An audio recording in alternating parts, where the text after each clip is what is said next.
Uma análise feita pela FAESP, a Federação da Agricultura e Pecuária do Estado de São Paulo, aponta a tendência de redução na produção de grãos no estado. A base para o levantamento foi o 8º estudo de safra da Conab.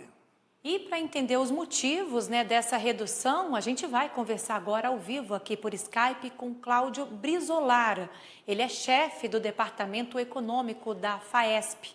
Boa tarde, Cláudio. Seja muito bem-vindo aqui ao AgroMais, viu? Obrigada aí por aceitar o nosso convite. Obrigado, Amanda, Marcelo, é um prazer estar com vocês.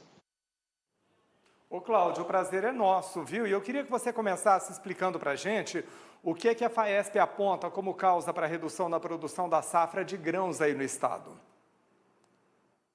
Primeiramente, é importante dizer que, na verdade, São Paulo vai expandir a sua produção de grãos, assim como o Brasil, né? Nós temos uma expansão em nível de Brasil de 5,7% e no estado de São Paulo também uma expansão de 2,8%, né, na produção em relação ao ano anterior. Ocorre que nós estamos projetando agora uma redução, né, isso foi em função do último levantamento da Conab, dado ao agravamento do quadro climático aqui no estado, né, a falta de chuvas, de precipitação, nós já vemos num acumulado, né, desde o final do ano passado, um quadro climático difícil e, portanto, se atrasou a safrinha e a produção não vai atingir a expectativa inicial. Então, gradativamente, os levantamentos estão mostrando, né, uma redução do potencial, né? Então, aqui no estado de São Paulo, a nossa expansão de produção vai ser de 2,8% só, né? Ao passo que em nível de Brasil, por enquanto, a gente tem uma projeção de 5,7%. Como o estado de São Paulo depende muito da safrinha para a sua produção de grãos, a gente produz 9,5 milhões de toneladas e mais de 4 milhões de toneladas é milho safrinha, que tem sido mais atingido por esse quadro climático, por essa estiagem. Portanto, o nosso potencial de produção, né, se reduziu mais do que em nível de Brasil. Certo, e isso no momento, né, Cláudio, em que a gente está vendo aí a alta no preço dos grãos, né, tanto da soja quanto do milho, e você falando desse impacto aí por conta do milho safrinha, a gente tem acompanhado aqui no AgroMais que houve também esse impacto aí em vários outros estados, né? Muitos tiveram que plantar fora ali da janela de plantio por conta também do atraso da colheita da soja e por conta mesmo dessas questões climáticas.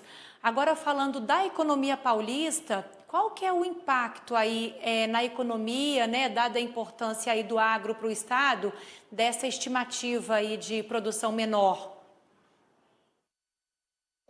Isso acaba repercutindo pouco, né, no PIB do agronegócio paulista, né? Ocorre que algumas cadeias são muito prejudicadas, né? No caso do milho safrinha mesmo, ele abastece todas as cadeias, né, de produção de proteína animal, avicultura principalmente, suinocultura. Então nós temos um quadro aí muito preocupante de estocagem, de estoque, enfim, de passagem a respeito de milho, né? O preço do grão está muito convidativo às exportações, até por conta do dólar. Então, houve uma elevação de preços muito grande e, por conta disso, essas cadeias de proteína animal que precisam do milho têm sofrido bastante para se abastecer com um preço razoável, né, frente aos seus custos de produção. Então, nós temos um impacto mais localizado em algumas cadeias de produção, mas no todo, no agronegócio, por enquanto, o impacto é ainda muito pequeno, né? Mas, logicamente, preocupante, né, para o produtor de milho, aquele produtor que está fazendo investimentos, principalmente na segunda safra de milho, esse produtor já está registrando quebras expressivas de produtividade, aí da ordem de 20%, 30%. Já temos muitas informações de comunicação de sinistro de produtores, né?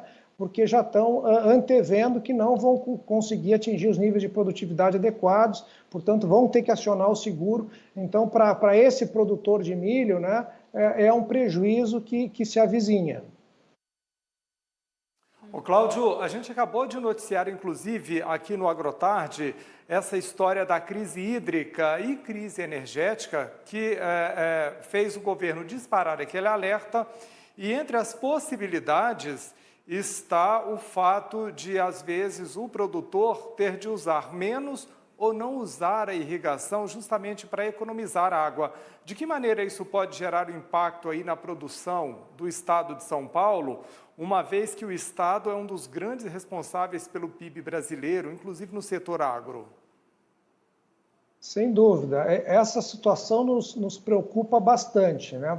Quando nós tivemos uma crise hídrica semelhante, a nossa produção de hortifrutigranjeiros aqui no estado de São Paulo foi muito afetada, porque, inclusive, o governo tomou medidas de suspender a irrigação, né? Pediu a lacração de bombas de irrigação.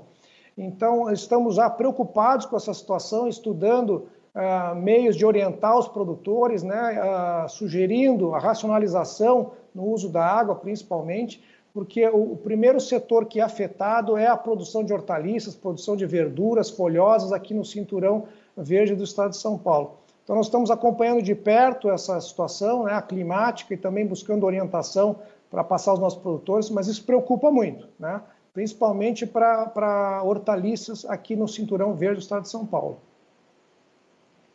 Ô, Cláudio, preocupa ao ponto de vocês acharem que esse cenário pode, sim, ser concreto aí nesse ano de 2021? E vocês estão estudando já alguma medida para tentar reverter, fazer a defesa aí dos agricultores, dos produtores paulistas? Nós estamos avaliando a situação, né, e ainda torcendo por chuvas, né?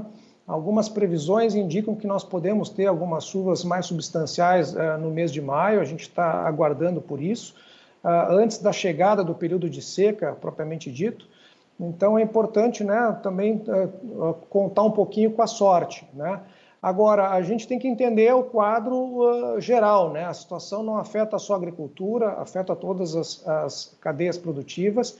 Agora, ocorre que nos últimos 3 anos nós vemos tendo, né, déficits hídricos, né?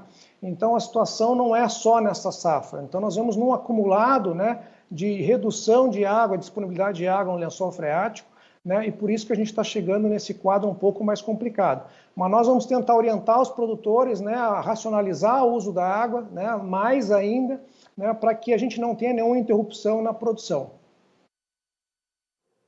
Ô, Cláudio, diante de todo esse cenário, tanto o anterior, que é aquela expectativa, a redução na expectativa de produção de grãos, somada a essa questão da crise hídrica, vocês já percebem alguma movimentação de produtores no sentido de mudar aquilo que eles plantam com a tendência de migrar para outra cultura, para algo menos exigente, que dependa menos de água?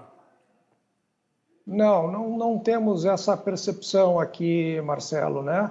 Não temos, né? Por enquanto, nos produtores essa preocupação ainda não chegou, né? Existe uma preocupação, sim, que a gente percebe dos produtores, no sentido sempre de comprar equipamentos de irrigação mais modernos, né, que utilizam menos água, enfim, para a gente colocar água localizadamente na raiz da planta, enfim, para desperdiçar menos, né, até porque a água tem um custo.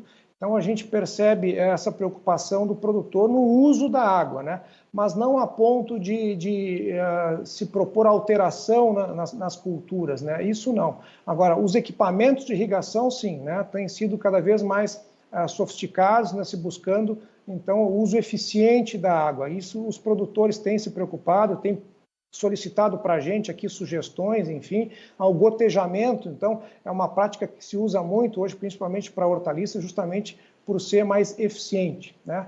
Mas quanto à alteração vamos dizer, na matriz de produção, isso a gente não sente, não. Na verdade, mais o mercado, né, a lucratividade, né, em cada cadeia produtiva que acaba direcionando, né, a tomada de decisão dos produtores, obviamente levando em consideração, né, a sua condição de produção, de clima, solo e relevo.